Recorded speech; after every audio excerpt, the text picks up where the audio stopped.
नमस्कार दोस्तों, स्वागत है आप सभी का हिंदुस्तान सीरीज के अंदर। पार्ट 14 के अंदर हम बात करने वाले हैं, बहुत डीप बातें करने वाले हैं दोस्तों। थोड़ा सा तबीयत नरम है इसलिए क्लास थोड़ी लेट हो पा रही है, इसके लिए क्षमा प्रार्थी हैं। लेकिन हम पार्ट 14 तक पहुंच चुके हैं हिंदुस्तान सीरीज के अंदर। जिसने भी 13 पार्ट्स नहीं देखे हैं वो पहले 13 पार्ट्स देख के आइए। इससे पहले जय हिंद सीरीज थी, धूम धूम सीरीज थी, धूम मचा देंगे सीरीज थी, वो सभी सीरीज आप देख कर आइए दोस्तों। उन सभी को कवर करेंगे तभी आपको यहाँ बेनिफिट होने वाला है, आगे से आगे चीज़ें और सीखने को मिलेंगी। चैनल पर नए हैं तो सब्सक्राइब कर लो, लाइक कर दो, शेयर कर दो, बस इतना सा निवेदन हमारा है। बाकी हम पढ़ाई का सिलसिला चालू करेंगे। ये एक ऑथेंटिक चैनल है जहां रेलवे डिपार्टमेंटल एग्जाम्स, जो एलडीसी हो या प्रमोशनल कोटे की कोई भी एग्जाम हो, उसकी बखूबी शानदार लेवल की तैयारी करवाई जाती है और साथ मिलकर यहाँ एक ऐसा मंच प्रदान किया जाता है जहां से प्रमोशन की राह आसान होती है दोस्तों। बहुत सारे ऐसे लोग होते हैं जो ग्रुप बी एग्जाम्स के अंदर एक प्रकार से प्रमोशनल कोटे के अंदर तो रह जाते हैं सीनियरिटी की वजह से, लेकिन उनमें दम होता है, वो कहीं ना कहीं निकाल ले जाते हैं एक प्रकार से दूसरे प्रकार की पोस्ट भी। तो कुल मिला के हम यहाँ ये बात करना चाह रहे हैं कि ये एक हमारा मंच है और इससे आप जुड़िए। 8,000 लोग हो चुके हैं, तो 8,000 लोगों के लिए बहुत बहुत धन्यवाद दोस्तों। ये रेलवे नॉलेज चैनल आपका है, ये टीम आपकी है, हम आपके हैं, आप हमारे हैं सर। तो कुल मिला के ये रेलवे नॉलेज मंच कुछ समय पहले 5,000 लोगों का था, आज 8,000 लोगों का हो गया। कल को आप ही की बदौलत 10,000 लोग, लाखों की संख्या में हम बढ़ेंगे और आगे बढ़ते जाएंगे और कारवा बनता जाएगा दोस्तों। हमने ठानी है, आपने ठानी है, प्रमोशन की बारी है। तो कुल मिला के अब बात करते हैं दोस्तों मोस्ट इंपॉर्टेंट क्वेश्चंस। उससे पहले आप ये देख लीजिए, हमारा एप्लीकेशन है, ये प्ले स्टोर पर है। आप टेस्ट सीरीज कोर्स अभी हमने वहाँ डिसेबल कर रखा है, पेमेंट का ऑप्शन। टेस्ट सीरीज आप अभी वर्तमान में ले सकते हैं किसी भी एग्जाम की। कल हमने ग्रुप में भी डाला था कि अगर आप ऑपरेटिंग डिपार्टमेंट के हैं तो आप एक प्रकार से जूनियर इंजीनियर की पेपर भी लगाइए। क्यों ऐसा हम कहना चाह रहे हैं? क्योंकि हमारी टीम से मुझे इनपुट मिले हैं बहुत सारे कि सर ये जो जूनियर इंजीनियर के बहुत सारे क्वेश्चन है ना, ये ग्रुप बी एग्जाम्स में पूछे जाते हैं। जैसे सिग्नल टेलीकॉम के एएसटी में पूछ लिए, इलेक्ट्रिकल के जूनियर इंजीनियर जो इलेक्ट्रिकल है उसका एडब्ल्यू में पूछ लिया, जूनियर इंजीनियर जो मैकेनिकल है उसका एएमई में पूछ लिया, एडब्ल्यूएम में पूछ लिया, और स्टेशन मास्टर ट्रेन मैनेजर हैं इसके बहुत सारे क्वेश्चन हैं, ये आपका एओएम में पूछ लिया। जो सीसीटीएस के क्वेश्चंस हैं वो एसीएम में पूछ लिए। तो सर ये आपके ऊपर है, आप अगर मेहनत करना चाहें तो एक प्रकार से एक बार इनके थ्रू गो थ्रू हो सकते हैं। तो ये टेस्ट सीरीज आपकी प्ले स्टोर पर रेलवे नॉलेज नाम से मिल जाएंगी। नहीं मिलती हैं तो आप हमें इस नंबर पे संपर्क कर सकते हैं, व्हाट्सअप करिए, हमारी टीम आपको डायरेक्ट लिंक भेज देगी प्ले स्टोर का। अगर मान लो प्ले स्टोर पे ऐप नहीं मिल पा रही है, वेबसाइट पे देना चाहें तो भी आप दे सकते हैं। किसी के पास एप्पल का फ़ोन है, अगर एंड्रॉयड नहीं है, एप्पल का है, तो भी हम प्रोसेस बता देंगे कि आप कैसे लॉगिन कर सकते हैं। पूरी प्रोसेस है। Prepare smart, get promoted, secure your success. आगे बढ़ने वाले हैं, हमें कोई रोकने वाला नहीं है फिलहाल। चलिए दोस्तों स्टार्ट करते हैं। ये सभी एग्जाम्स हैं। Contact for study material AW, AOM, AEN, AST, ACM, AMM, AME, APO, CCTC, station master, train manager, welfare inspector, publicity inspector, CCTS, CLI, ALP, JE, सभी डिपार्टमेंट की पोस्ट, टीआरडी, टीआरएस, कोई भी हो, लोको शेड हो, EMU हो, हर प्रकार की, और office superintendent, senior clerk, junior clerk, हर क्लर्क कम टाइपिस्ट, हर प्रकार के एग्जाम के लिए हम आपके साथ खड़े हैं। रेलवे नॉलेज टीम आपके साथ खड़ी है, आप अकेले नहीं लड़ रहे हैं, हम आपकी लड़ाई बराबर लड़ रहे हैं। चलिए दोस्तों स्टार्ट करते हैं। आज गजब सेशन रहने वाला है, बेहतरीन सेशन रहने वाला है। आपको इतना मजा आएगा सुनकर कि वास्तव में कोई आदमी अगर रिटायर होता है तो उसको आज की डेट में क्या मनी मिलेगी सर, क्या पैसा मिलने वाला है। तो सवाल आपके सामने है दोस्तों, हिंदुस्तान सीरीज पार्ट 14 के अंदर ऑन सुपरएन्युएशन। सुपरएन्युएशन का मतलब हो गया जब कोई आदमी 60 साल पर रिटायर होता है। रिटायरमेंट के कई तरीके हो सकते हैं। एक तो आपको पेनल्टी से निकाला जाए, पेनल्टी लगा के आपको कह दिया जाए कंपलसरी रिटायरमेंट। दूसरा कह दिया जाए रिमूव फ्रॉम सर्विस। तीसरा कह दिया जाए डिसमिस कर दिया, बर्खास्त कर दिया। चौथा टेक्निकल रिजाइन दे दो, आप दूसरे विभाग में जाने के लिए टेक्निकल रिजाइन भी अगर पहले एनओसी ली हुई है तो वैलिड है। इसके अलावा सुपरएन्युएशन अधिवर्षिता पर एक डी मेडिकली अगर इनवैलिड पेंशन मिलती है, मेडिकली अगर आप डिकैटेगराइज हैं किसी भी कैटेगरी के लिए, तो एक प्रकार से superannuation of railway employees the pension amount, किसी कोई कर्मचारी 60 साल का है, रिटायर हो रहा है, 44,000 उसके पेंशन बन रही है तो आपसे कह रहा है what will be the maximum payable amount of commutation of pension. अब सर ये कम्यूटेशन क्या होता है, यहाँ से बहुत क्वेश्चन आते हैं, फिर सुनिए। किसी रेलवे कर्मचारी की अधिवर्षिता पर 44,000 की पेंशन राशि स्वीकृत की जाती है। पेंशन के एकमुश्त भुगतान की अधिकतम देय राशि क्या होगी? आपने इसको पेंशन लोन कहते हैं सर। वास्तव में हम जो बात कर रहे हैं वो क्या है? पेंशन का लोन। पेंशन लोन है और कोई भी आदमी मैक्सिमम कितने % पेंशन लोन ले सकता है? 40% कम्यूटेशन करा सकता है अपनी पेंशन का। पेंशन उसकी कम बनेगी क्योंकि 60 साल की उम्र में कोई बैंक तो लोन देना नहीं है सर। कोई बैंक लोन नहीं देना तो लगभग कर्मचारी क्या करते हैं? रेलवे से ही कम्यूटेशन करवा लेते हैं, पेंशन लोन बोलते हैं इसको। मैक्सिमम जो पेंशन बन रही है उसके 40% का पैसा उठा सकते हो। अब सर 40% का पैसा कितना? तो जो भी उसकी पर मंथ जो बन रही है उसका 40% गुणा में जो एज फैक्टर है उससे गुणा करना पड़ता है। एज फैक्टर और गुणा में 12 से मल्टीप्लाई कर देते हैं, तब जाके उसको कितना पेंशन लोन मिल सकता है ये देख लो आप। तो बताओ उस कर्मचारी को पेंशन कितनी बनी? 44,000। सर 44,000 पेंशन बनी और उसका 40% निकालना है तो का 40 और परसेंट हटा के नीचे क्या लगा दें? 100। तो सर यहां से 2 जीरो से 2 जीरो कट गए, 4 4 जा 16, 4 4 जा 16 और 1 17। सर 17,600 रुपए बन गए उसके। इसी का एक गजब तरीका और बताऊं, जब कभी भी आप जैसे मान लो 44,000 थे तो अगर कोई भी संख्या दी हुई है उसमें एक अंक बाद पॉइंट लगा देंगे तो 10% बन जाता है। कितना परसेंट बन गया? 10% सर ये। तो आप खुद ये बताओ 4,400 10% है तो सर 20% कितना हुआ इसका? डबल 8,800। 20% कितना हुआ? 8,800। तो 40% क्या हुआ? 20% का भी डबल।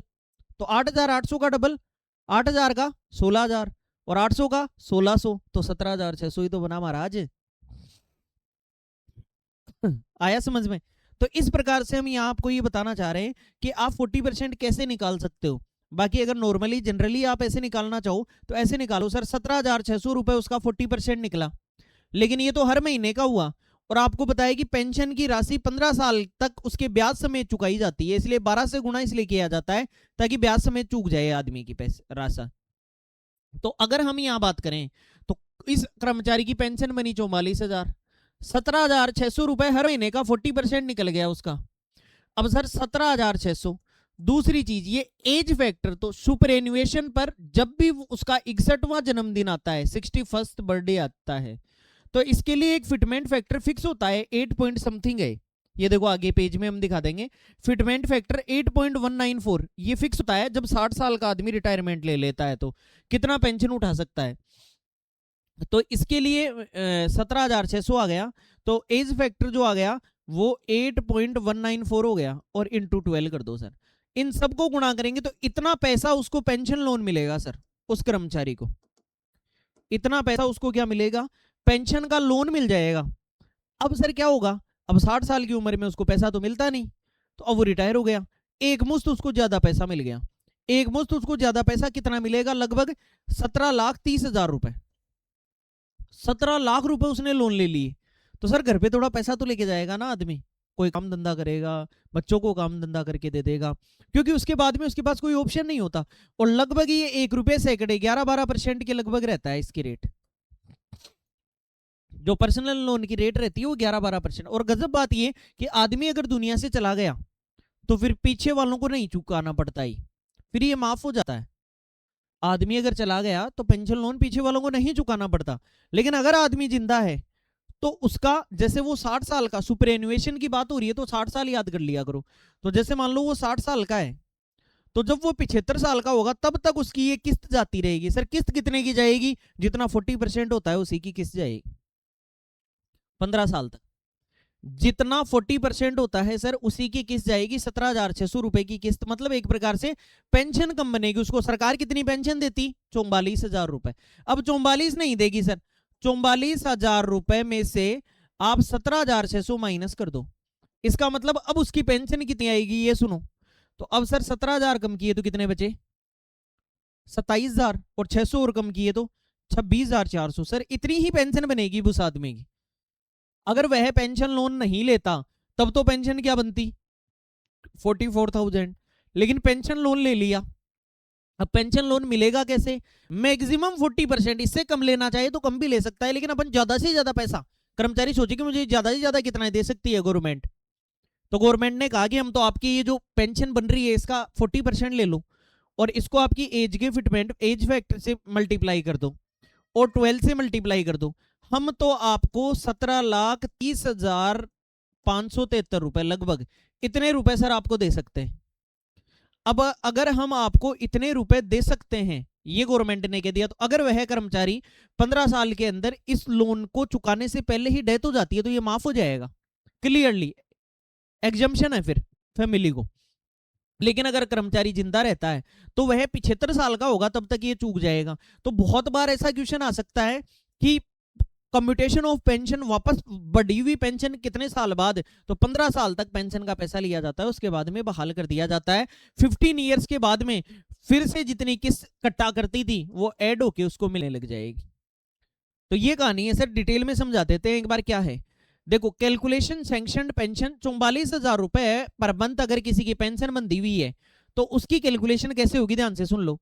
पेंशन कितनी बनी 44,000, बताओ पेंशन लोन कितने परसेंट मिल सकता है, जितना है उसका 40% पे मिल सकता है। सर इसका 40% निकाला तो 17,600 आया। अभी हमने भी कितना निकाला था सर 17,600, कोई अलग बात नहीं बताई थी, हमने यही बात की थी, ठीक है 17,600 रुपए निकल गया। अब अगला ये कहना चाह रहा है कि अब हमें ये फॉर्मूला चाहिए। ये देखो ये रहा फॉर्मूला, क्या फॉर्मूला है sir, commuted amount, commutation factor और गुणा 12। तो सर हमने कोई अलग बात थोड़ी की थी, हमने भी यही कहा था कि 40% जो कम्यूटेड अमाउंट और एज फैक्टर यानी कम्यूटेशन फैक्टर और मल्टीप्लाइड बाई 12, यही हमने फॉर्मूला बताया। तो ये फॉर्मूला सर ये रहा।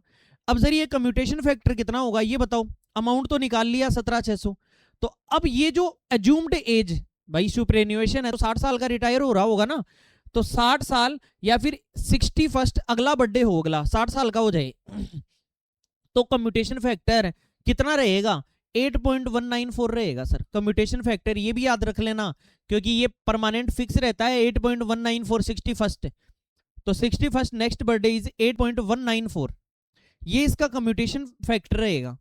अब सर लमसम पेमेंट कितना बना, तो ये आ जाओ 40% 17,600, ये आ जाओ कम्यूटेशन फैक्टर और ये 12 से गुणा कर दो, लगभग 17,30,520 के लगभग बन रहा है, नियर अबाउट। देखो ये लगभग लिखा हुआ है, लगभग का मतलब 17,30,000 वाला एक ही ऑप्शन बन रहा था, ये रहा नियर बाई। तो यही हमारा आंसर हो गया सर। अब सर उसकी पेंशन कितनी बनेगी आगे, 44,000 नहीं बनेगी, फिर किस्त भी तो जाएगी हर महीने सर, तो किस्त जाएगी। तो अब देखो मैक्सिमम मंथली डिडक्शन, ज्यादा से ज्यादा किस्त कितने की बना सकता है, 17,600 से ज्यादा की नहीं बनाएगा जितना 40% था। मैक्सिमम लमसम पेमेंट 17,30,520 अप्रोप, एज फैक्टर पर डिपेंड करता है, समझ गए एज फैक्टर। अगला मान लो 60 से पहले वीआरएस ले ले, इसलिए कहना चाह रहा हूं मैं भाई कम्यूटेशन तो कभी भी करवा सकता है, 60 से पहले भी करा सकता है, लेकिन हम 60 साल लेके चल रहे हैं कि लगभग कर्मचारी 60 साल मैक्सिमम एज है जॉब करने की। अब पेंशन रिडक्शन कितना होगा, the employee will receive a reduced pension 26,400 जो एम्प्लॉई है उसको 26,400 रुपए ही मिले। क्यों मिले सर, ये बात तो हमने पहले ही कह दी थी हमारी, तो आप मानते का हूं। ये देखो 44,000 सैलरी बन रही थी, ये इसने कटवा दिए, 26,400 मिलेंगे। तो ये कुल मिला के 26,400 रुपए इसको मिले कर्मचारी को। अब देखो 60% है restoration, the commuted portion 17,600 is restored after 15 years. Sir हमने भी यही बात बोली कि ये वाली जो आप रिस्टोरेशन है ये कितने साल के अंदर वापस रिस्टोर हो जाएगी, 15 साल के अंदर वापस मिलने लग जाएगी पूरी पेंशन। क्योंकि जब आपका लोन ही चूक जाए, ये वैसी सी बात है सर, लोन दे दिया गवर्नमेंट ने आपको, रेलवे प्रशासन ने आपको लोन दे दिया, उसकी किस्त चुका रहे हो आप और पेंशन को कम कर लिया। 44,000 रुपए जो पेंशन बनती थी वो 26,400 पर आ गई, ये रही 26,400 इस पर आ गई, और जिस दिन वो लोन चूक गया उस दिन पूरी पेंशन बनने लग जाएगी। तो कुल मिला के ये है बात यहाँ पर। नोट है if the age next birthday is not 61, अगर एज अगला बर्थडे 61 नहीं है, मतलब 60 साल के रिटायर नहीं हुए, वो पहले ही रिटायरमेंट ले लिया, तो the commutation factor will differ, अलग होगा फिर कम्यूटेशन फैक्टर 8.194 नहीं होगा। लेकिन ये तो याद करना ही पड़ेगा क्योंकि लगभग लोग इतने साल पर रिटायर होते हैं 60 साल पर, तो ये तो याद ही कर लेना। तो फिर थोड़ा सा slightly changing the lump sum amount, फिर अमाउंट चेंज हो जाएगा। क्यों, क्योंकि ये तो कम्यूटेशन फैक्टर तो मायने रखता है, तो कम्यूटेशन फैक्टर। तो सर समझ गए, अगर किसी आदमी को पेंशन लोन दिलाना है तो तुरंत आगे से ऐसी कैलकुलेशन करनी है, उससे पूछो पेंशन कितनी बन रही है 40% निकालो, फिटमेंट जो ये कम्यूटेशन फैक्टर से मल्टीप्लाई करो और गुणा 12 कर दो।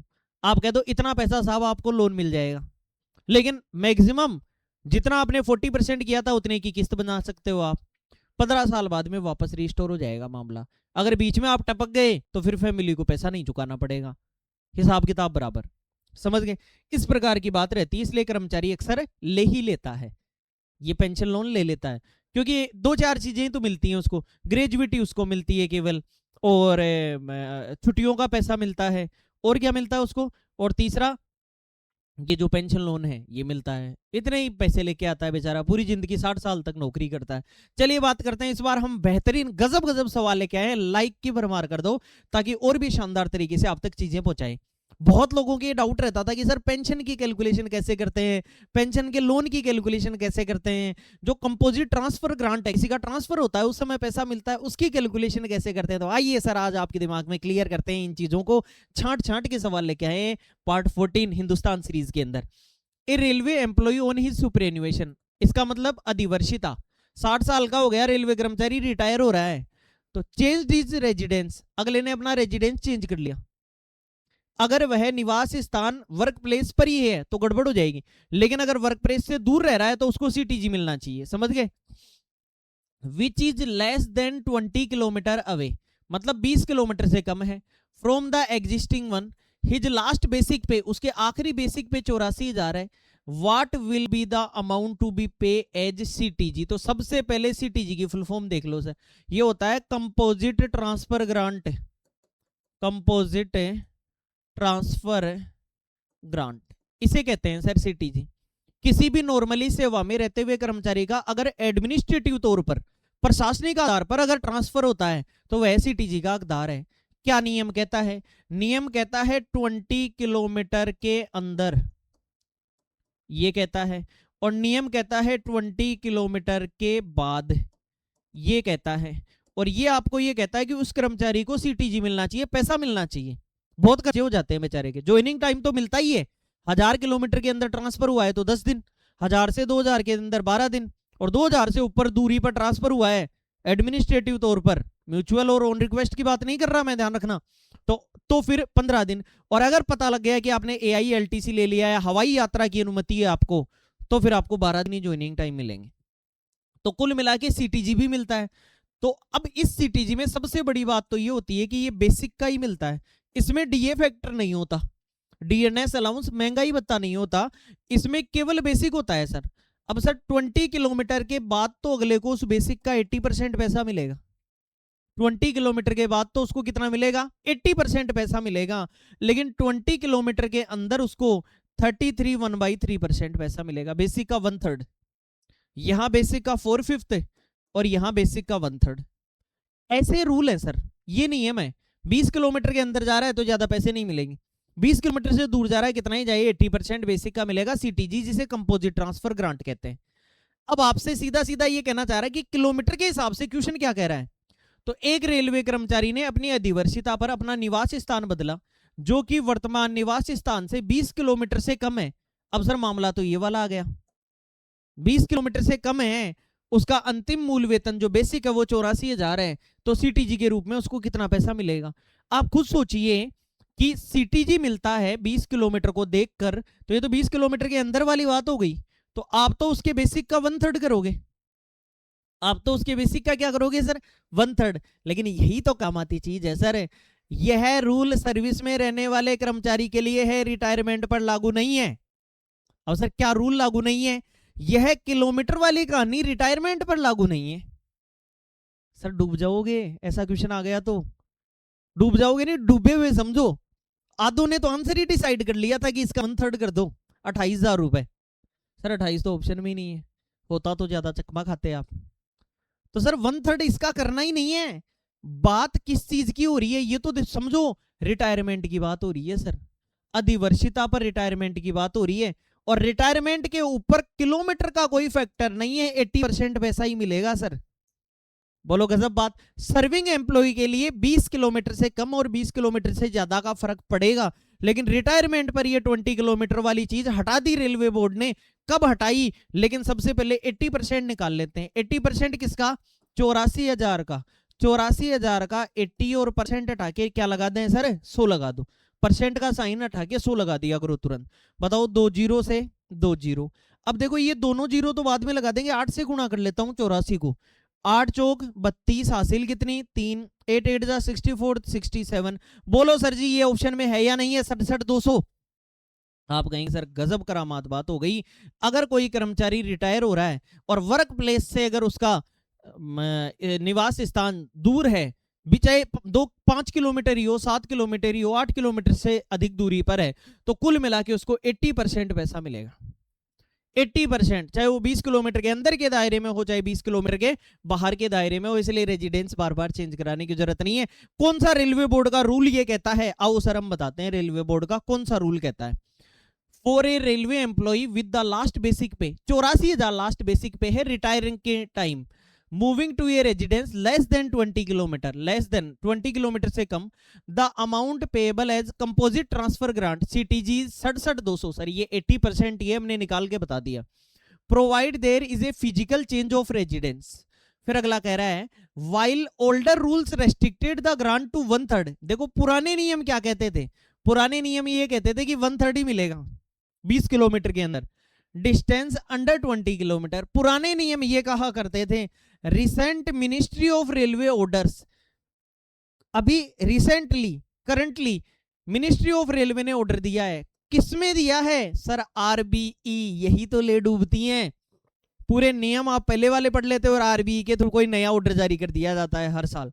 हम विचार कर रहे हैं कि जितने भी एक साल में आरबीई आए हैं वो सारे आपके सामने डिस्कस कर लें।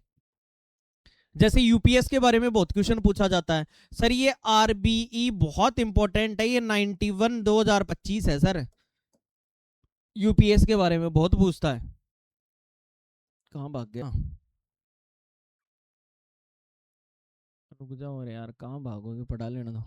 ठीक है, तो कुल मिला के हमने ये बात कर ली यहाँ पर कि यूपीएस के अंदर ये आरबीई नंबर का जरूर ध्यान रखना। तो कुल मिला के ये कहना चाह रहा है कि रिसेंटली चेंज हुआ है आरबीई, कौन से नंबर में, 2022 के अंदर चेंज हुआ है। सर यहां से ईयर का पता लग जाता है, अभी जितने भी आरबीई नंबर आ रहे होंगे वो 2026 के आ रहे होंगे, 2026 के।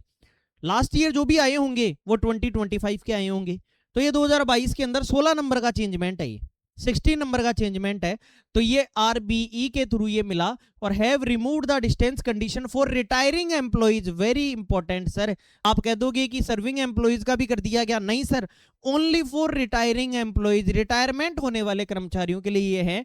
Allowing for the full grant regardless of distance, इसका मतलब डिस्टेंस को कंसिडर नहीं किया जाएगा। बोलो बात समझ में आई क्या?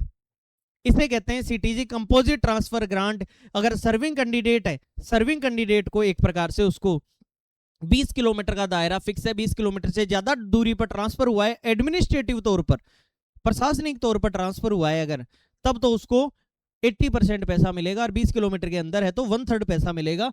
लेकिन रिटायरमेंट के मामले में आरबीई नंबर 16/2022 उसके अंदर इस चीज का इलाज कर दिया गया, और रिटायरमेंट वाले मामले में 1/3 को हटा दिया, 80% ही दे दो जाते हुए कर्मचारी को।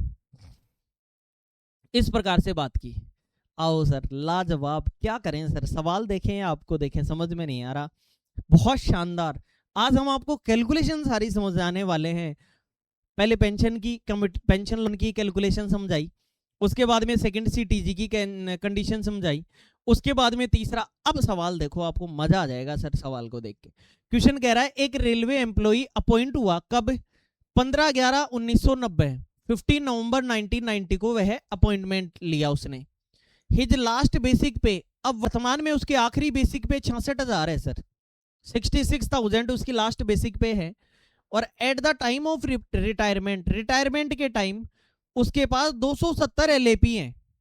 आपने सुना होगा ना, छुट्टियों का पैसा मिलता है रिटायरमेंट के टाइम पर, और मैक्सिमम छुट्टियां इकट्ठी कितनी कर सकता है, 300 एलएपी।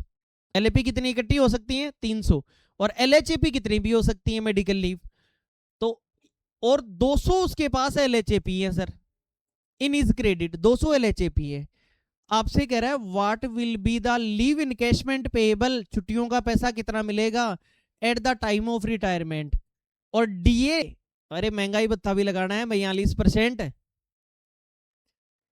सर क्या बात बताएं, बताओ, ऐसा सवाल अगर आ गया पर कच्चे उड़ जाएंगे आपके। लेकिन एक बार जिसने कैलकुलेशन समझ ली, लाइफ में समस्या नहीं आएगी सर। कैसे छुट्टियों का पैसा मिलता है? जितने भी एपीओ की एग्जाम देने वाले हैं, वेलफेयर इंस्पेक्टर की एग्जाम देने वाले हैं, ग्रुप बी की कोई भी एग्जाम देने वाले हैं, उनके लिए ये इस्टेब्लिशमेंट का इतना तगड़ा सवाल हो सकता है कि सर आपके इरादों पर पानी फेर देगा अगर ऐसा क्वेश्चन आ गया तो। समझ लो ध्यान से क्या कहना चाह रहा है सर। ये होती है एलएपी, लीव ऑन एवरेज पे। लीव ऑन एवरेज पे यानी साल में 30 मिलती है रेलवे कर्मचारी को। साल में 30 मिलेंगे, जिनमें 15 तो जनवरी में क्रेडिट होती हैं और 15 जुलाई में क्रेडिट होती हैं। मतलब एक महीने की 2.5 छुट्टी मिलती है, 2.5 एक महीने की। ये हुई सर एलएपी की बात। इनका आप करंट सर्विस में रहते हुए 6 बार पैसा उठा सकते हो, लीव इनकैशमेंट कर सकते हो 6 टाइम्स। लेकिन ऐसा नहीं है कि 6 टाइम मन मर्जी जितनी छुट्टी, नहीं सर। हर बार मैक्सिमम 10 छुट्टियों का पैसा उठा सकते हो। 10 फिर 10 फिर 10 फिर 10। तो सर 5-7 दिन में उठा लें क्या? नहीं सर। एक बार पेमेंट अगर इनकैशमेंट करा लिया तो फिर 2 साल वेट करो। मतलब 2 इयर्स के ब्लॉक पीरियड में एक बार ही आप पैसा उठा सकते हो। 2 इयर्स के ब्लॉक पीरियड के अंदर एक बार लीव इनकैशमेंट कर सकते हो। मैक्सिमम 10 डेज की एलएपी का पैसा उठा सकते हो, जिसमें बेसिक और डीए का पैसा मिलता है केवल आपको, वही आपकी एक्चुअल सैलरी होती है। तो बेसिक और डीए का पैसा मिलता है, लेकिन वो तब मिलेगा जब आपके अकाउंट में कम से कम 30 डेज की एलएपी बचनी चाहिए पैसा लेने के बाद। वरना कल को तराईमाम करते फिरोगे, हॉस्पिटल में कोई बीमारी आ गई, कहीं भी जरूरत पड़ गई, तो आपकी छुट्टियां हैं नहीं, उधर पैसा उठाते फिर रहे हो। तो इसलिए 30 छुट्टी आपके खाते में होनी चाहिए। मतलब पूरी सर्विस के दौरान 60 डेज एलएपी का पैसा उठा सकते हो। अब सर वो तो सर्विस की बात ही, रिटायर हो रहा है कर्मचारी, अब क्या है? तो उसको मैक्सिमम 300 डेज की लीव इकट्ठी करने का अधिकार है। 300 डेज का मतलब हो गया 10 मंथ सर। और इन 10 महीने की अगर उसने छुट्टी नहीं ली है तो इसका मतलब उसने नौकरी की होगी। अगर 10 मंथ की उसने लीव नहीं ली है, छुट्टी नहीं ली है, तो उसने नौकरी की होगी। और अगर उसने जॉब की है तो फिर छुट्टियों का पैसा दो। वो इन 300 डेज घर पे भी तो रह सकता था, गवर्नमेंट का काम नहीं करता। जब गवर्नमेंट का काम नहीं करता तो वो घर पे रहता। अगर उसने छुट्टी नहीं ली है, इसका मतलब गवर्नमेंट का काम किया है। और गवर्नमेंट का काम किया है तो कुल मिला के हम ये कह सकते हैं यहां पर कि गवर्नमेंट का काम अगर उसने किया है तो उसने पैसा अब बनता है उसका। तो पैसा बनता है तो 300 दिन की छुट्टी सर। अब सवाल ये कह रहा है कि 300 है ही नहीं, उसके बाद 270 ही है। 270 तो सर ये वाली भी तो पड़ी है। अब सर ये छुट्टी तो आपको खुद को पता है, मेडिकल छुट्टी डॉक्टर के सर्टिफिकेट के आधार पर आप कई बार लगाते हो, कई बार और कोई काम करते हो। जब मेडिकल लीव के लिए डबल छुट्टी, हाफ पे लीव होती है।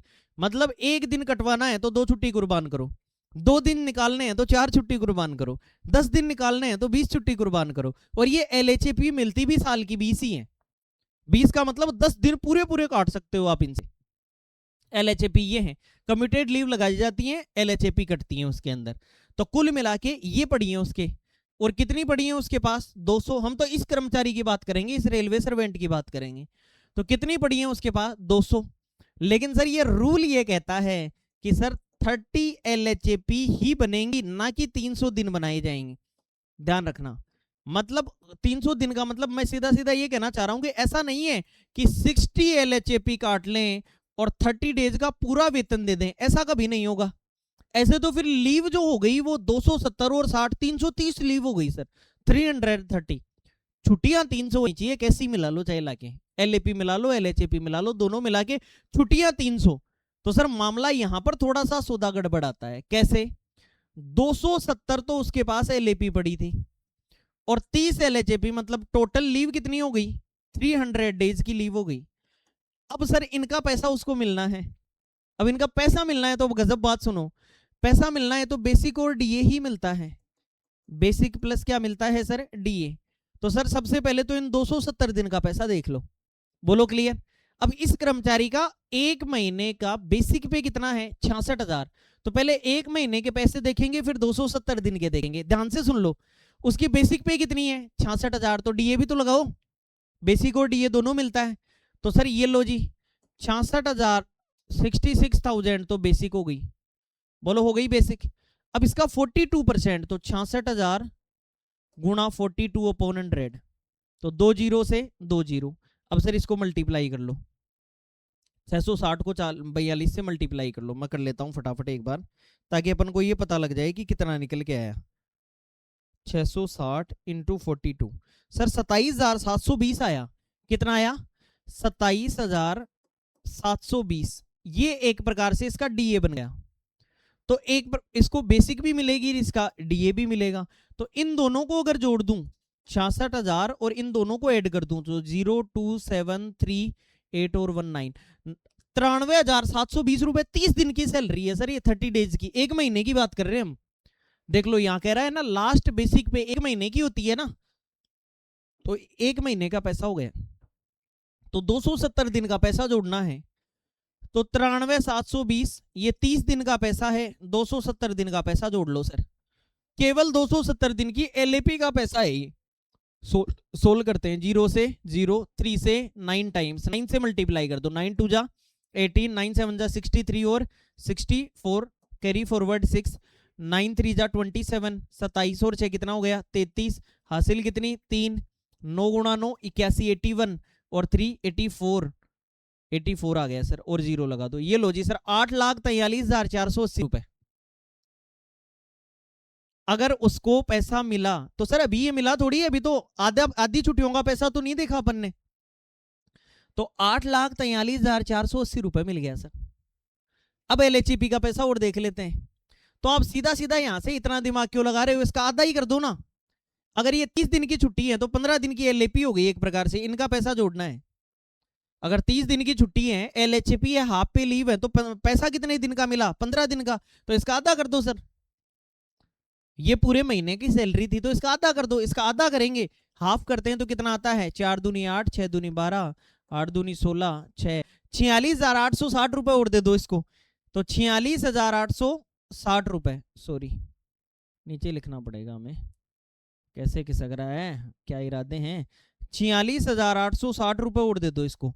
तो बताइए 0, 8 6 14, 12 और 1 13, 9 और 1 10, 8 और 1 9। सर ये 8,90,000, कहीं गड़बड़ कर दी क्या हमने?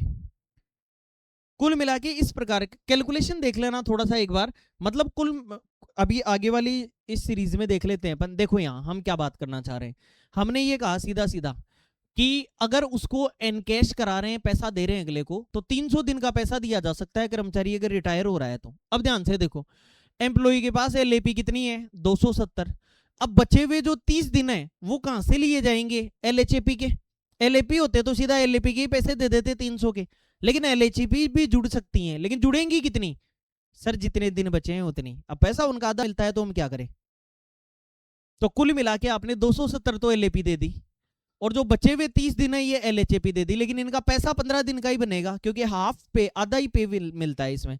तो कुल मिला के 300 दिन का कैप होता है। 270 एलएपी, 30 डेज एलएपी, एलएचपी, क्योंकि शॉर्टफॉल कम पड़ गई ना 30 यहां पर, तो 30 कम पड़ गई। अब आ जाओ सर, बेसिक पे कितना है? 66,000।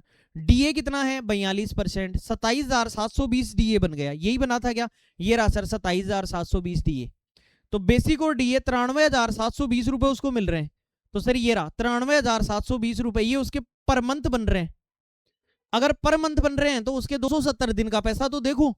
तो सर ये 30 दिन का है, 270 दिन का 8,43,480, यही बना था क्या? ये रहा सर 8,43,480, ये पैसा बन गया सर इसका। अब सर वो 15 दिन का पैसा जो जोड़ना चाह रहे हैं, इसमें हो सकता है अपन ने कहीं कैलकुलेशन में गड़बड़ कर दी हो। 46 कुछ ही हो रहा है क्या? जोड़ने में ही गड़बड़ कर दी लगती है अपन ने। तो अब देखिए इससे आगे, अगर यहां देखते हैं आगे, अब एलएचपी का पैसा देखते हैं सर। नजर आ रहा है? दिख रहा है ना सबको? विजिबल है? ठीक है। अब देखिए एनकैशमेंट फॉर एलएचपी, 30 दिन की एलएचपी का पैसा और देख लो। यहां तक तो हमने एकदम ओके किया था, ये तो एलएपी का पैसा उठा लिया 270 दिन का। The calculation half of the monthly basic. तो अब सर इसने क्या किया? हमने सारे पैसे को आधा किया था, ये एक एक चीज को आधा कर रहा है, डीए को भी आधा कर रहा है, सारा आधा कर रहा है। तो सर यहां कैलकुलेशन जो बनी 46,860, ये तो हम भी यहाँ 46,860 ही कह रहे थे सर, ये रहा 46,860। और अगला ये कह रहा है, अच्छा सॉरी इसको आधा भी तो करना था। 46,860 को क्या करना है? आधा। अपन ने तो यही जोड़ दिया 46,860, समझ गए?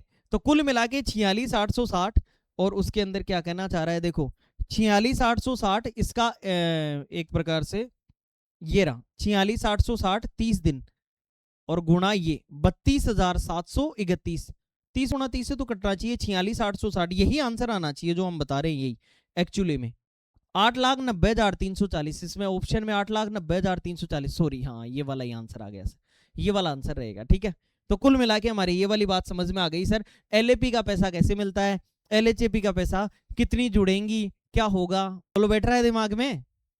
यहाँ कोई ऐसी घबराहट नहीं है कि हमने ये कर दिया वो कर दिया, सर सुधार देंगे 2 मिनट में, आप हमारे साथ ही तो खड़े हो, तो ऐसी कोई दिक्कत नहीं है। तो हमने एक प्रकार से एलएपी 270 का पैसा लगा दिया, एलएचएपी का पैसा लगा दिया और जोड़ के 8,90,340। कैलकुलेशन में कोई 19-20 हो तो आप देख लेना सर, इतनी कोई बड़ी बात नहीं है, कॉन्सेप्ट समझ में आना चाहिए। तो अब ये कर्मचारी क्या क्या, कोई भी कर्मचारी रिटायर होता है तो वो क्या क्या लेके जाता है, एक तो वह ग्रेजुएटी लेके जाएगा जो मैक्सिमम 25 लाख मिल सकती है। ग्रेजुएटी मैक्सिमम कितनी हो सकती है, 25 लाख, या फिर सीधा सीधा याद कर लो 16.5 महीने की सैलरी मिलती है। 16.5 महीने की सैलरी, अगर 33 साल तक नौकरी की है, 20 साल से ऊपर जा रहे हो तो मतलब 16.5 महीने की सैलरी मिलती है। उसके अलावा अपनी एलएपी और एलएचपी के जो पैसे हों वो, मतलब एलएपी 300 है तो ठीक है, कंपल्सरी है तो एलएचपी मिला के अपना 300 करके और पैसा वो लेके जाएगा। और तीसरा वह पेंशन लोन लेके जाएगा, बेचारा उसको भरेगा, वो तो खुद का ही है, तो डिपार्टमेंट ने उसको क्या दिया, डिपार्टमेंट ने उसको 2 ही चीजें दी सर, एक तो ग्रेजुएटी जो सम्मान राशि है वो दी 16.5 महीने की सैलरी, और दूसरा उसको अपनी छुट्टियों का पैसा, तो ये भी उसी का था, डिपार्टमेंट तो ग्रेजुएटी देता है सर। तो आप ये मत सोचिए कि करोड़ों अरबों ले जाएंगे सर, जितना लिमिटेड है, जो रूल्स हैं उन्हीं के अकॉर्डिंग मिलेगा। ठीक है, तो कुल मिला के वर्तमान में गवर्नमेंट को ये सोचना चाहिए कि मैक्सिमम 25 लाख या एक ग्रेजुएटी फिक्स कर देनी चाहिए कि अगर कोई आदमी इतने साल सर्विस करता है, जैसे 25 लाख कर रखे हैं, ये 25 लाख दे दो पूरे 20 साल से ऊपर नौकरी करते हैं कि ये लो, ये इतना फिक्स अमाउंट तो लेके ही जाएगा ग्रेजुएटी। 16.5 महीने में क्या सैलरी, 10 लाख नहीं बनती किसी कर्मचारी के 16.5 महीने की सैलरी, चलो 10 लाख नहीं, अगर वो रिटायरमेंट के टाइम में ज्यादा मिल रहा होगा तो 15 लाख मिल जाएंगे। 15 लाख रुपए लेके जाता है कर्मचारी ग्रेजुएटी के, आज की डेट में तो ये हालात है। चलो सर, तो ये डिटेल में हमने बात समझाई, आपको समझ में आई होगी, हमने आप तक पहुंचाने की कोशिश की, बाकी आगे बढ़ जाते हैं। हाँ, तो यहाँ देखो हमने बात की है, ये अलग बात कर रहा है यहाँ पे, इसने ये गड़बड़ ले लिया था एलएचपी का पैसा, ये 46,000 कुछ था, 46,860 था, 46,860 जोड़ना पड़ेगा यहाँ, और फिर उसके बाद में यहाँ एग्जैक्ट अमाउंट जुड़ कर आएगा। आ जाओ जी सर अगले क्वेश्चन की तरफ। Competent authority to dispose of an appeal made under CP gram by a divisional employee, अगर किसी डिविजनल एम्प्लॉय ने सीपी ग्राम पर अगर कोई शिकायत की है तो उसका फाइनली डिस्पोज करने का कंपिटेंट अथॉरिटी कौन है। तो सबसे पहले तो ये देखो कि डिवीजन के अंदर सीपी ग्राम को डील करने वाला व्यक्ति कौन है, तो डिवीजन के अंदर सीपी ग्राम को डील करने वाला व्यक्ति है एडीआरएम, ध्यान रखना। लेकिन जब एडीआरएम के सूबे से मामला बाहर चला जाए तो यह जोनल लेवल पे चली जाती है बात, और जोनल लेवल पे कौन होता है सर, एडिशनल जीएम, एजीएम होता है सर, वेरी इंपॉर्टेंट है, ध्यान रखना। जैसे विजिलेंस कमिश्नर, विजिलेंस का जो हेड होता है वो एसडीजीएम होता है, ऐसे ही सीपी ग्राम का मामला, अब सर सीपी ग्राम की फुल फॉर्म क्या होती है, तो centralise public grievance redress and जो एड्रेस मॉनिटरिंग होती है वह एक प्रकार से सीपी ग्राम, बहुत बार फुल फॉर्म आती है, सीपी ग्राम की फुल फॉर्म जरूर याद कर लेना सर, हमेशा आपको निकाल के भी बता देते हैं एक बार पर, सीपी ग्राम फुल फॉर्म देखो, सीपी ग्राम की फुल फॉर्म क्या है, centralised public grievance redress and monitoring system, ये सीपी ग्राम की फुल फॉर्म होती है, दोबारा सुन लेना, centralised public grievance redress and monitoring system, इस ए का मतलब एंड होता है, बोलो क्लियर। तो इस प्रकार से, और इसमें शिकायत के लिए समय भी दिया जाता है, कितना समय है सीपी ग्राम के अंदर, आप खुद बताइए मुझे, सीपी ग्राम के अंदर शिकायत के लिए समय कितना होता है, पहले 30 दिन था, अब 21 कर दिया गया, बताइए, आपके लिए चुनौती है, अगर आप हमारे रेगुलर व्यूअर है तो आप जरूर इसका आंसर खोज के लाएंगे, वरना नहीं मिलेगा सर। तो कुल मिला के यहाँ कहना चाह रहा है कि डिविजनल अगर व्यक्ति है तो डिवीजन के अंदर एडीआरएम है, लेकिन जब मामला, जैसे आपने देखा होगा ना, एचओईआर रूल्स थे, हावर्स ऑफ एम्प्लॉयमेंट रेगुलेशन 2005 के रूल्स हैं, इसमें डिवीजन के अंदर तो सीनियर डीपीओ के पास पावर थी और रोस्टर वगैरह के लिए, लेकिन इसमें जो सुप्रीम अथॉरिटी थी वो कौन थी, PCPO, principal chief personnel officer.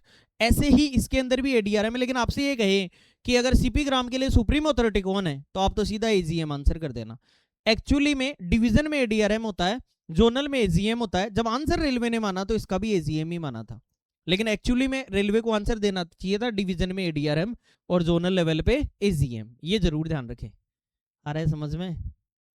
ठीक है, चलिए आगे बढ़ते हैं अगले क्वेश्चन की तरफ। Competent authority for appeal divisional level, तो प्राइमरी अपीलिएट अथॉरिटी, ये प्राइमरी है। हायर हायरार्की जो उनसे भी ऊपर है वो है AGM. The additional divisional railway manager ADRM is typically the designated nodal PG officer appellate authority at divisional level. ADRM होता है सर ये पावर, ठीक है।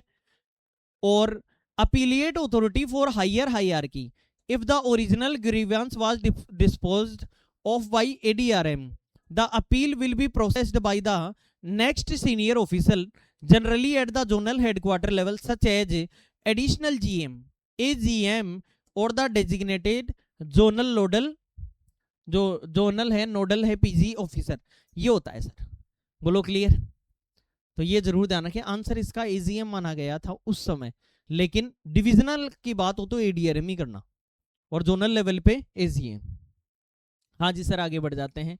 What is the medical fitness standard of loco pilot sir? और goods के अंदर आपसे पूछा है कि लोको पायलट की मेडिकल फिटनेस की कैटेगरी क्या होगी। रेलवे में क्या होती है सर?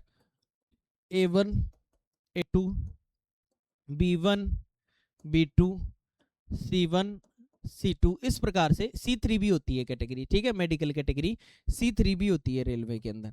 तो कुल मिला के यहाँ पर सबसे बेस्ट जिसमें 6x6 आंखें चाहिए सर, लोको पायलट है। ट्रेन चला रहे हो, सामने आदमी दिख नहीं रहा, भीड़ जा रही है, तो कम से कम रोकने की क्षमता तो होनी चाहिए। ऐसा थोड़ी ऊपर से ही चढ़ा ले गए। तो इसका मतलब 6x6 की आंखें होनी चाहिए एकदम, दोनों आंखें 6x6, लेफ्ट और राइट दोनों आई 6x6। हालांकि कई बार मेडिकल के अंदर चला लेते हैं कि जिस हाथ से जिस हैंड से आप लिखते हो वो 6x6 होनी चाहिए, बाकी दूसरी 6x9 है तो भी चला लेंगे, क्योंकि आजकल लोग फोन का यूज करते हैं, कितना यूज सारी चीजों का करते हैं, इसलिए वो चला लेते हैं। बाकी 6x6 ही चाहिए उन्हें एक प्रकार से ये वाली चीज। तो यहां अपन कह सकते हैं कि A1 चाहिए सर। A2 जो है ये स्टेशन मास्टर का होता है sir, A2 medical, station master का A2 मेडिकल कैटेगरी होता है। कलर ब्लाइंडनेस तो इनमें होना ही नहीं चाहिए, नीला देख रहे हो काला नजर आ रहा है, ऐसा नहीं होना चाहिए, ठीक है। तो कलर ब्लाइंडनेस बिल्कुल नहीं होना चाहिए। आंखों की लेजर सर्जरी बिल्कुल नहीं होनी चाहिए, अगर कमजोर हैं तो भी। पहले लेजर की जांच होती है, डॉक्टर को साइन करने पड़ते हैं, रेलवे डॉक्टर को, कि हाँ मैंने मशीन से चेक किया, मुझे लेजर जैसी कोई भी स्थिति नजर नहीं आई। अगर ऐसा रहता है तब जाके आगे आपकी जांच होती है। B1 B2 में नॉर्मली टेक्नीशियन वगैरह आ गए, ठीक है।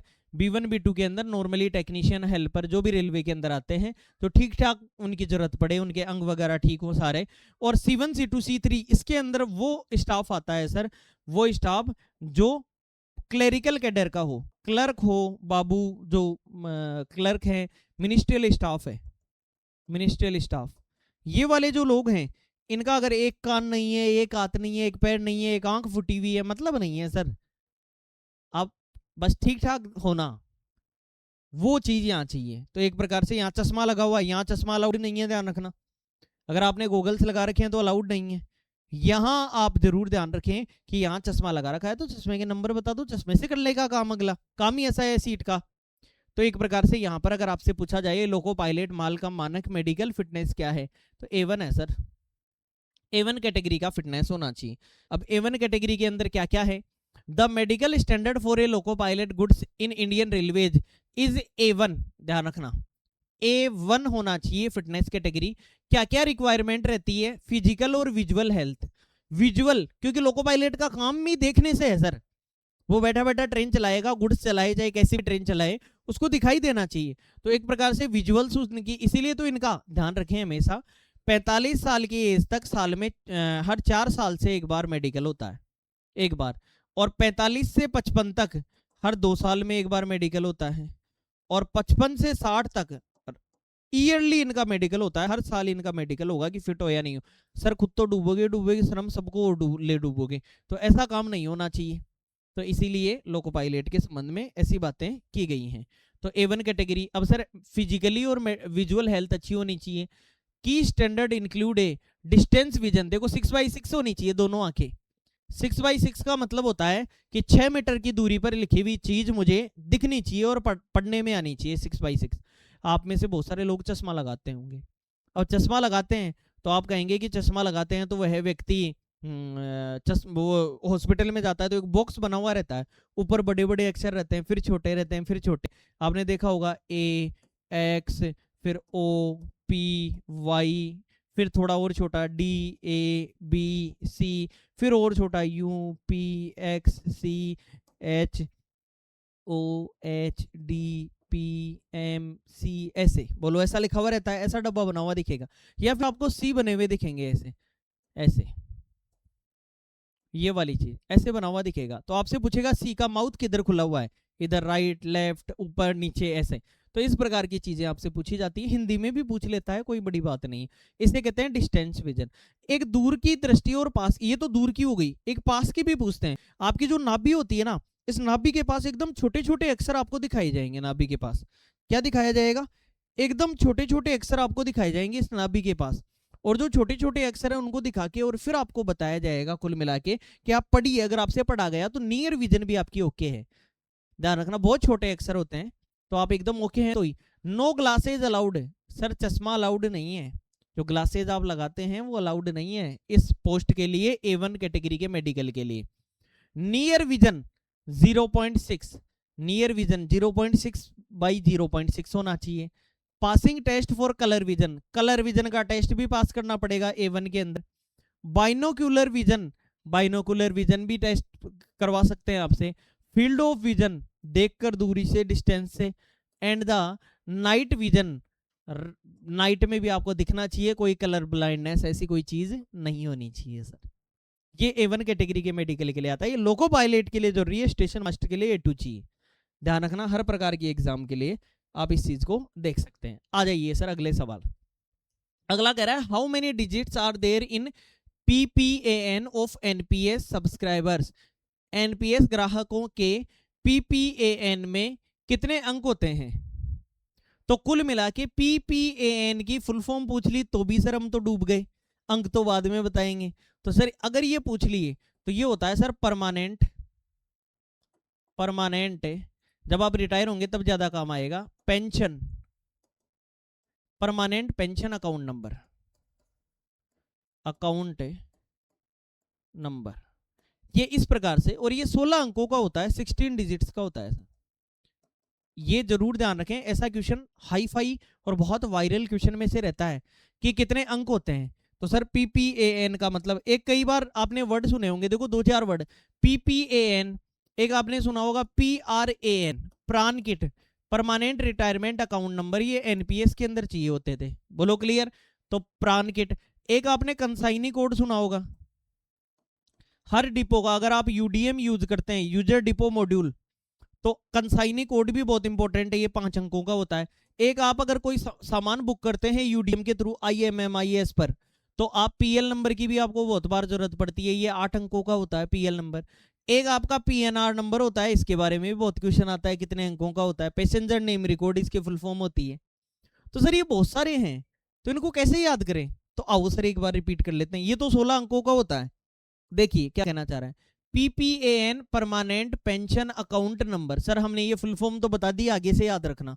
Permanent pension account number for NPS subscriber, typically used for government employees, government employees के काम आता है।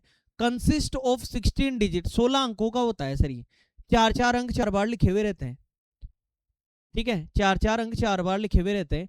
आधार कार्ड के कितने नंबर होते हैं? आप तो ये कमेंट सेक्शन में कमेंट कर दो,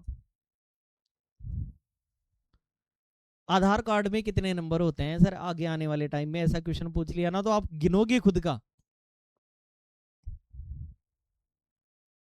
12 अंकों का होता है क्या आधार कार्ड? है अरे कमेंट सेक्शन में कमेंट डालो, ये तो डाल ही सकते हो कि आधार कार्ड कितने अंकों का होता है।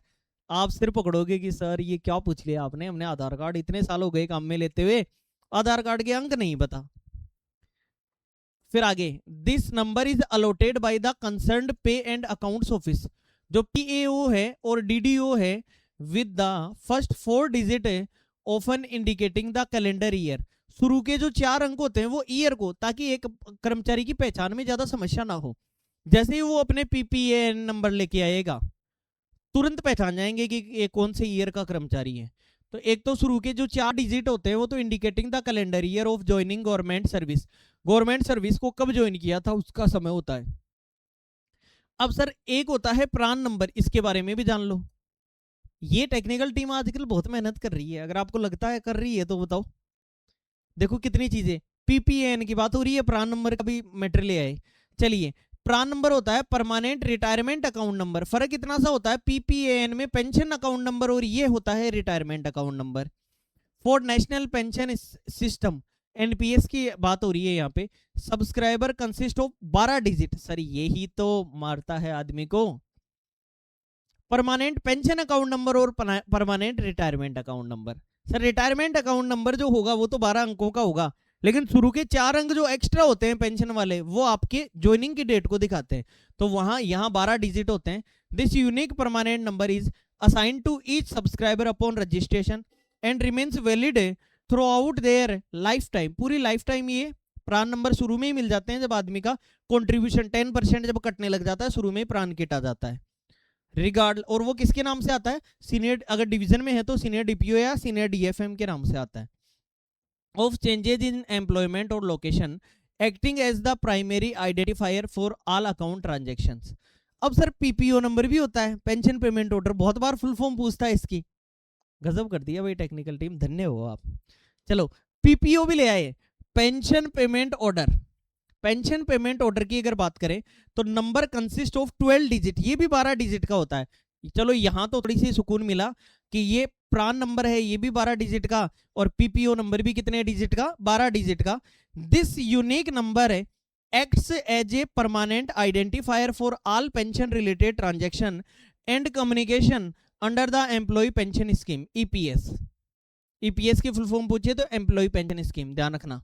तो पेंशन पेमेंट ऑर्डर, पीपीओ की full form pension payment order, pension payment order, बोलो मेरे साथ, pension payment order, pension payment order, pension payment order, pension payment order, ठीक है। PPO, PRAN number, permanent retirement account number, permanent retirement account number, permanent retirement account number, बोलो clear. और PPN permanent pension account number, permanent pension account number, permanent pension account number, याद रह जाएगा।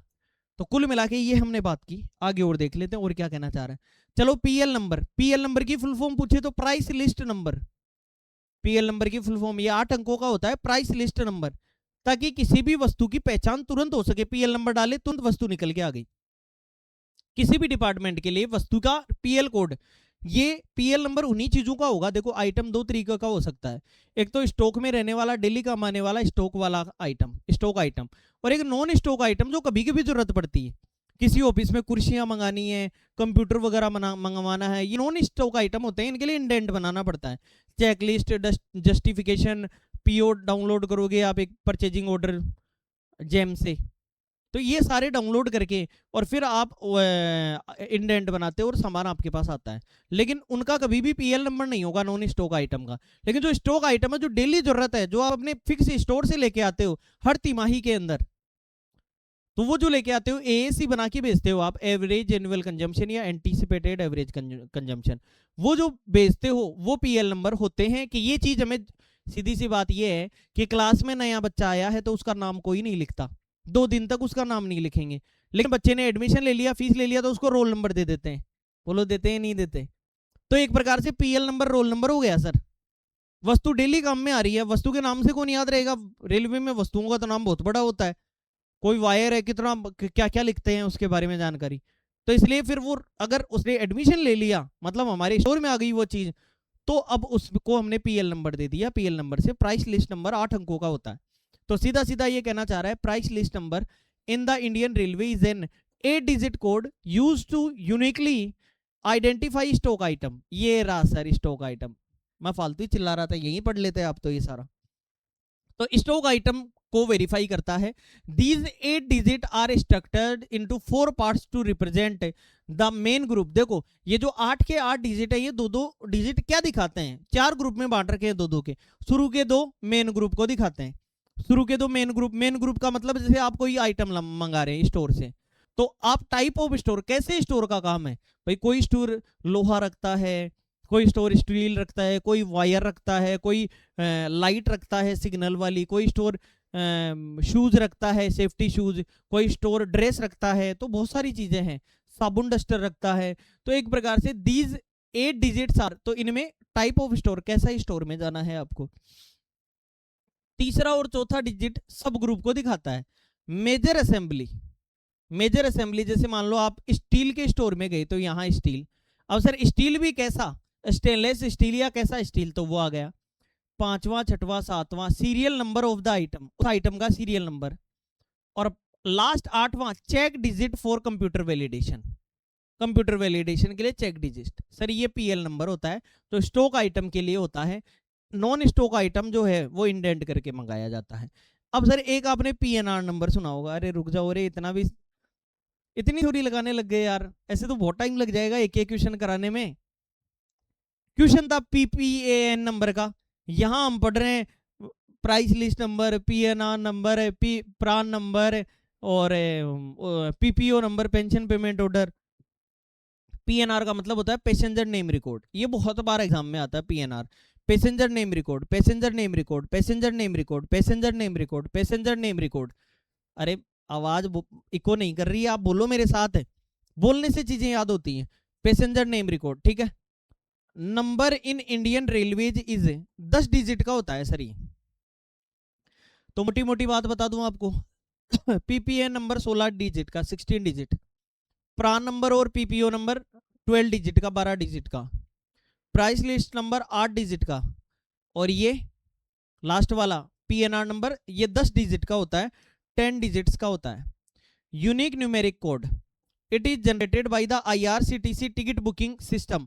अब sir IRCTC की full form पूछ ले तो, Indian railway catering and tourism corporation. कब स्थापना हुई इसकी, ये कमेंट सेक्शन में भरमार डाल दो, एग्जाम में कभी भी आ सकता है ये क्वेश्चन कि आईआरसीटीसी जो स्टेब्लिश हुआ ये कौन सी ईयर में हुआ, 2000 के बाद या 2000 से पहले, और 2000 के आसपास ही हुआ है, 1999 तो नहीं है कहीं। मैं पेपर लीक नहीं कर रहा हूं सर, थोड़ी सी मदद कर रहा हूं केवल आपकी। तो IRCTC ticket booking system for every booked reservation, booked जो रिजर्वेशन होगा ना, sleeper, third AC, second AC, first AC या कूप बुक किया होगा तो आएगा ये आपके पास, जनरल के लिए नहीं आएगा। And contains passenger and journey details, passenger और जर्नी की डिटेल्स होंगी। अरे यार और जोड़ दिया क्या, चलिए। फर्स्ट 3 डिजिट जो होंगे वो रेलवे जोन और पैसेंजर रिजर्वेशन सिस्टम रीजन, इसको दिखाएंगे सर पहले 3। अगर डीप क्वेश्चन पूछेगा तो ऐसा ही पूछेगा। While the last 7 digit are generated randomly, last के जो 7 डिजिट होते हैं, शुरू के 3 तो छोड़ दो, 7 और 3 10, 10 नंबर का होता है, लास्ट वाले 7 रैंडम होते हैं, वो 9 महीने तक रहते हैं, फिर वापस सिक्योर हो जाते हैं सिस्टम में, क्योंकि ऐसे तो गिनती कहां तक लिखते जाएंगे, भूल जाएंगे। तो where to find, printed on the top left hand side of physical ticket, ये क्वेश्चन एग्जाम में पूछा हुआ है कि पीएनआर नंबर फिजिकल टिकट में कहां लिखा हुआ रहता है, तो सर लेफ्ट हैंड की साइड, मेरा लेफ्ट हैंड इधर है तो सर इधर वाली साइड लिखा रहता है। बोलो क्लियर। अब देखिए left hand side physical ticket और provided in the booking information SMS और ईमेल। अगर आपने ऑनलाइन टिकट बुक की है, फिजिकल की पहले की बात हो रही थी, लेकिन ऑनलाइन बुक की है तो एसएमएस या मेल के थ्रू आपके पास आ जाएगा। वैलिडिटी क्या होती है, the PNR is valid for the journey, मतलब वो पीएनआर तो उस जर्नी के लिए वैलिड है। Is generally stored for up to 9 months, 9 months के बाद में वो रीस्टोर हो जाएगा वो number, after which it becomes invalid, उसके बाद इनवैलिड रहेगा। अब एक कंसाइनी कोड, जो भी आदमी यूडीएम यूज करता है उस डिपो का कंसाइनी कोड होता है, कोई भी डिपो है उसका फिक्स कंसाइनी कोड। जैसे अभी हम किसी वस्तु को ढूंढना चाहें ऑनलाइन, ऑफलाइन लेजर तो बंद हो गए, यूडीएम पर आ गई सारी चीजें, यूजर डिपो मॉड्यूल, ऑनलाइन ही खरीदो, ऑनलाइन ही देखो इसके पास क्या क्या सामान पड़ा हुआ है। रेलवे ऑनलाइन में बहुत तरक्की कर रहा है, छुट्टियां online, service book online, salary online, सब कुछ ऑनलाइन, टीए और आ जाएगा थोड़े दिन में ऑनलाइन, कर्मचारी भर के भेजेगा, सुपरवाइजर ऑनलाइन ही करेगा वेरीफाई, कागजों का काम पेपर लेस वर्क हो जाएगा एकदम। तो कुल मिला के कंसाइनी कोड क्या होता है, जैसे हमने पीएल नंबर दिया किसी आइटम का, पीएल से कई बार आइटम नहीं मिलता है तो फिर आप कंसाइनी कोड डाल दो, तो पूरे डिपो की पूरी बही खाता खुल के आ जाएगा आपके सामने। तो consignee code is the Indian railways particularly those used in the user depot module. UDM की फुल फॉर्म पूछी जा सकती है, ये आईएमएम आईएस का पार्ट होता है, integrated material management information system IMMIS, इसके अंदर तीसरा टैब खोलेंगे आप तो UDM खुलेगा और UDM के अंदर ये सारी चीजें हैं। And for material management and generally consist of 5 digit, ये कितने डिजिट का होता है? 5 डिजिट का होता है। कई बार 5 डिजिट के अलावा लोग जीरो भी लगा देते हैं शुरू में, तो आप इसको 6 का मत मानना, समझ गए? कई डिपो हमने ऐसे देखे हैं जिनमें जीरो भी लगाए हुए रहते हैं, तो ये 5 डिजिट का ही होता है। तो 5 डिजिट का याद रखें, शुरू के जीरो की कोई वैल्यू नहीं है भाई। अगर आपने ये लिखा एक तो ये एक ही है, 0 1 लिखा तो भी एक ही है, 2 थोड़ी हो गया, 10 थोड़ी हो गया, 0 1 लिखा तो भी 1 है। तो दोस्तों क्वेश्चन तो हम बहुत लाए थे, लेकिन अब करें क्या, बात इतनी करेंगे। आज की क्लास में मामला यहीं तक रखते हैं। उम्मीद करते हैं आपको गजब समझ में आया होगा। थोड़ी सी तबीयत की नरमी की वजह से हम क्लास थोड़ा लेट ला पा रहे हैं, उसके लिए क्षमा प्रार्थी हैं आपसे, लेकिन हम प्रयास कर रहे हैं कि आप तक बेहतरीन चीजें पहुंचाएं। आज हमने बहुत कुछ बताया आपको, किसी भी व्यक्ति का CTG कितना बनेगा, लिव इनकैशमेंट कितना बनेगा, फर्स्ट वाली में हमने तो पेंशन लोन कितना बनेगा, कैसे बनता है, कैसे सारी चीजें होती हैं। ये हिंदुस्तान सीरीज है दोस्तों, हिंदुस्तान में बैठ के, हिंद के अंदर बैठ के हम ये सारी चीजें कर रहे हैं। पार्ट 14 आप देख रहे थे, अमेजिंग रेलवे डिपार्टमेंटल एग्जाम्स की। किसी भी एग्जाम, ग्रुप B हो या ग्रुप C एग्जाम हो, हर एग्जाम के लिए बेहतरीन दर्जे की, यहाँ उच्च लेवल की आपको स्टडी करने को मिलेगी। ये हमारी एप्लीकेशन के बारे में फिर से बता देते हैं। अगर आपको एप्लीकेशन पे टेस्ट सीरीज खरीदनी है, क्योंकि मैटर आने में थोड़ा समय लगेगा, अभी हम टेस्ट सीरीज पर काम कर रहे हैं, तो एक बार टेस्ट सीरीज हमारी आ चुकी है लगभग, आप टेंशन में ना लें। कुछ ऐसी चीजें हैं, जैसे हाल ही में हमने TNC का टेस्ट सीरीज ऐड किया, एक हमने स्टेनोग्राफर का ऐड किया, एक दो चीजें और भी ऐड की हैं, उनमें और मैटर ऐड हो रहा है धीरे धीरे। जल्दबाजी में गलतियां होने के चांसेस रहते हैं। अगर किसी क्वेश्चन में आपको डाउटफुल मैटर लगता है तो आप मन में ना सोचें, उसे साइड में रिपोर्ट करें। आप रिपोर्ट करेंगे तब हम तक बात पहुंचेगी, वरना बात आप तक ही रह गई सर। तो हम तक बात पहुंचाइए ताकि हम वहां उस चीज को आपको समझा भी पाएं कि नहीं ये सही है, या फिर जो भी मैटर है हम देख पाएं, उसको रीचेक कर पाएं। तो ये सभी एग्जाम्स थी, इन सभी एग्जाम्स के लिए आप हमारे पास मटेरियल ले सकते हैं। आज आपको लगा होगा हमने जल्दबाजी भी खूब की, लेकिन सर मैटर भी बहुत समझाया है। आज के लिए इतना ही करते हैं। हंसते रहिए, मुस्कुराते रहिए, खुश रहिए दोस्तों, आनंद के साथ अपने सराउंडिंग्स को बहुत बेहतरीन रखिए और गजब तरीके से रहिए। महिलाओं और बच्चों का सम्मान करिए, अपना ध्यान रखिए। फिर मिलेंगे नई ऊर्जा और उमंग के साथ, तब तक के लिए जय हिंद, जय भारत।